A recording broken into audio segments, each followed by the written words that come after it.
it's great to see we've got a very good range of our clients here. We've got some non-clients and we've got some of our clients' agencies, so thank you very much for coming along. And we've also got some very good guest speakers this morning. So we have Vaughan Davis, who is the founder of The Goat Farm, a social media and advertising agency based here in New Zealand, of course in New Zealand, in Auckland. We have Justin Watson, who is General Manager of Marketing Communications at Tourism New Zealand. He'll talk to us about what Tourism New Zealand are doing in terms of their digital marketing strategy, making a lot of use of that. And then we have Caroline Booth, who's Sponsorship Manager at Telecom, and Caroline will be talking us through the very successful Backing Black campaign that was run recently in the Rugby World Cup and the digital marketing aspects. What we're going to do is spend basically an hour, short, succinct presentations talking through these topics. If you have questions, please feel free to ask them at the end of each presentation, and we'll have a little bit of time at the end as well. So I'll start off talking a little bit about digital life and what digital life is. We'll cover 5 topics: what's digital life, and then we'll pull out some of the top-line findings from New Zealand. Digital life is a global study, but it has a New Zealand component to it, and we'll pull out some of those sort of top-line findings and some interesting facts that have come out of the digital life data for us here in New Zealand. So what does the digital landscape look like? How's digital impacting the classic brand funnel, particularly in terms of social media? How's the New Zealand market segmented in terms of digital people's attitudes to the online world? And finally, just talk a little bit about how you can get more information out of digital life and how we can get that to you. So what's digital life? Well, digital life is a study, as I said, it's a global study. It's undertaken throughout the world, and the purpose of it is to allow our clients to be able to identify opportunities to grow their business through getting a better understanding of human behaviours and attitudes online. It's a big study, 72,000 interviews or surveys across the world, 60 countries representing 93% of the world's internet population. And importantly for us here in New Zealand, we talk to 1,000 New Zealanders, over 1,000 New Zealanders. Digital Life breaks down its findings across all the activities that people do online. So this is the second year that Digital Life has run. Before it ran in 2010, there was a big amount of qualitative research done to understand what was it that people were actually doing online, and it breaks down across these 11 online behaviours. We're also able to segment the results and talk particularly around the path to purchase for a number of different categories, both short cycle purchase categories and long cycle purchase categories. And if I look through that list, by and large, I think it probably covers off everything that our clients do. So from your point of view, there is likely to be within Digital Life information relevant to your particular category. We don't have anyone who sells second-hand cars as a client, but we can talk to you about that as well. And it covers a range of information, so online demographics, media consumption, how does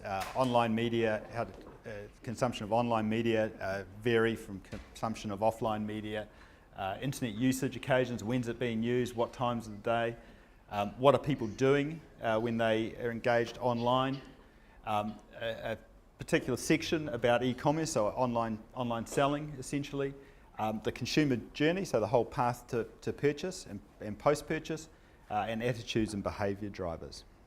So it's a very comprehensive study covering all aspects of, as I said, people's attitudes and behaviours online. So what are some of the sort of findings or the key facts that we have found as we look through the New Zealand data? Well, first of all, the digital landscape in New Zealand. And interestingly, if we look at daily usage of media types, people are using the internet for leisure as often as they are viewing TV now. So online leisure is equal to TV in terms of usage. If you add that to online work, it's a bigger category. So people are spending more of their days online than watching TV. And what are they doing when they're online? Interestingly, the biggest chunk of time is spent communicating, and in particular social networking and connecting. So Although this has only been running for 2 years, I would imagine if we'd look back maybe 3 years, if this study had been happening, that'd be a massive change from what was the situation maybe 3 years ago. And interestingly, if you look at communication, they're spending more time social networking and connecting, which is have we got this segment here, than they are on email. So this is the way in which people are connecting now, through social networking. Interestingly, if we look at from a business point of view, two of the smaller categories are around pre-purchase browsing and actual shopping. Now, to a certain extent, that's a function of just the time that is involved in those activities. So if you think in the offline world, you probably spend more time talking to your colleagues and to your friends than you do shopping. And we see the same thing here in the online world. Interestingly, as we'll see as we go on, New Zealanders are a little bit less engaged than sort of other Western markets, in particular Australia, online. One of the areas where we over-index globally is actually in online gaming. And that's not just that sort of World of Warcraft type gaming, that's things like games on Facebooks or games that brands are creating to entice their customers. So we're spending a lot of time social networking.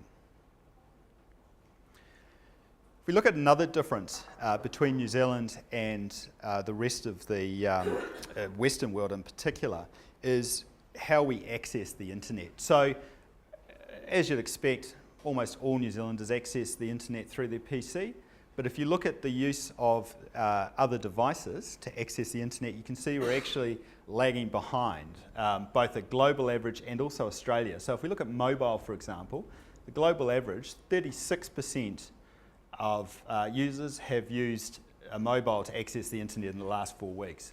Now that's driven up because of developing countries often not having a fixed line infrastructure and therefore essentially using mobile and leapfrogging that fixed line infrastructure they don't have. But if we compare ourselves to Australia, we still lag behind. So 37% of Australians have used a mobile device to access the internet in the last 4 weeks. And I guess the importance of understanding those differences is what we see in New Zealand quite often is that marketing content is developed in Australia and it's rolled out here into New Zealand, and with the assumption that there's not a lot of difference between our markets. And what we would say and what Digital Life supports is actually there are differences between the Australian and the New Zealand market, and these need to be taken account of when you're rolling that marketing content out. If we look at just go back one. If we look at how we use our mobiles to access the internet, you can also see the differences that exist between us and Australia. So, on average, the New Zealand user who is accessing the internet from their mobile is doing it for 3 hours a week. That compares to 4.4 in Australia and 5.6 hours as a global average. And interestingly, when we do access the internet from our mobile, we're actually doing it often just to kill time. So 66% of people are using their internet when waiting for someone or something. So it tends to indicate that we're not actually, it's a relatively passive use. We're not actively using it. And if you think about it from a business point of view, what it means is we're not engaging with customers to get them actively using their mobiles to search the internet. Now, why do we think that is? Part of it is simply because I think we are less engaged with the online world than say our Australian counterparts. We see that through other areas of the Digital Life survey. Potentially is because brands haven't done things such as create sort of value-added content or apps that are making it worth the while of consumers to go on and access the internet through their mobile. It could be as simple as the fact that websites for organisations aren't optimised for a mobile screen. But a whole range of reasons. Interestingly as well, twice as many Australians are using internet on their mobile for product information as New Zealanders. And if we break that down, something like 50% of Australians have used their mobile actually to search for information about a product when they're in store.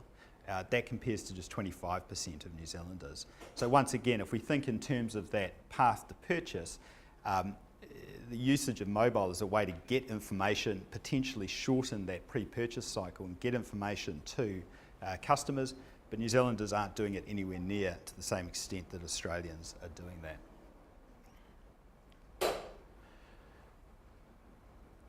how does digital impact the classic brand funnel? So in particular, social media. When people were asked how do they connect with brands online, what we find is that for the majority of people, the reason they connect with a brand online is either to enter a competition and win prizes or to take advantage of a promotion or a special offer. So essentially what that means is we run the risk that that online channel and connecting online with your customers is simply a discount channel for your customers. So potentially commoditizing your product or service. We also find that the reasons they connect online is to demonstrate, connect with a brand that they're passionate about. And I guess to some extent Caroline's talk this morning will indicate that the success of Back in Black, a lot of people connecting because they were passionate about that all black brand. And there's a much more functional use of connecting with brands online as well. So getting information about the brand and getting customer service. And so that has implications effectively for how organisations need to engage with their customers online. You want to try and avoid that commoditisation. You've got to give them reasons other than simply taking advantage of a special offer to connect with you. You've got to convince them why they're right to connect with your brand, why they should be passionate about it. And I guess that given that they're looking to get information about the brand and get customer service, it means that just like in an offline relationship, there needs to be that bilateral conversation. Now, another interesting feature which came out of Digital Life, and this is something which was replicated around the world, was that 54% of consumers actually don't want to be bothered by brands online. And so it doesn't necessarily follow that simply because they're buying your products, that they want to connect with you online.